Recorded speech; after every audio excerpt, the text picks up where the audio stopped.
বাইরে ভাই, বিদেশ থেকে আসা একটা বিয়ের দাওয়াত খাইলাম আমাদের বাড়িরই। যাক, মোটামুটি সবকিছু ঠিক আছে, কিন্তু খাওয়া দাওয়ার সময় খাওয়া দাওয়া শেষ করলাম। খাওয়া দাওয়া শেষে যে বয় আছে, বয় সুন্দর মতো গরম পানি নিয়ে এসে সামনে দিল, টিস্যু দিল সুন্দর করে সাজাইয়া, একটা সালাম দিল, সালাম দিয়ে সুন্দর করে দাঁড়াই আছে। এখন ভাবতেছি কিসের জন্য দাঁড়াই আছে। হাত টাত সুন্দর করে আমি ধুইতে গেছিলাম, কিন্তু সে নিজে বলতেছে, না স্যার, আমি আপনাকে আপনার হাত পরিষ্কার করে দিই। আমি কেন? কয় না, আপনার হাত আমি পরিষ্কার করে দিই।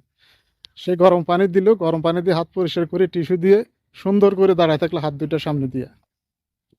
বাস। অনেকে বলতেছে ভাই বকশিস দেওয়া লাগবে, তো কি আর করার ভাই, বকশিস দিলাম।